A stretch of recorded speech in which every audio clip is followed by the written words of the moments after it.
going on, everybody? So I have some great news I want to share with you. So a long time ago, it feels like a long time ago, but it wasn't. It was only April 26th. I said, who will be the first one to add HNT Helium to their token list? I'd put money, blah, blah, blah, blah, blah, blah. All right, you can see the rest. You can go to my Twitter page and check that out. But the news came out today. Helium is now listed on crypto.com by HNT at true cost with USD, Europe, GBP, and 20 plus fiat currencies. This is great news for the Helium community, for the crypto community, and this is just awesome that they listen to their community members.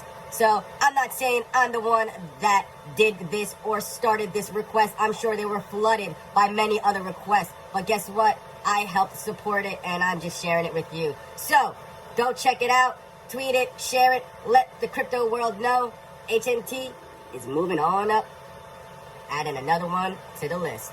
All right, I'm Simon. This is Cryptechology, where we bridge the gap between crypto and you. Let's enhance our future self by building the IoT network of the future. If you like this content, don't forget to hit that subscribe and like button and maybe that bell. Do the YouTube thing, all right? Well, I'll catch you on the next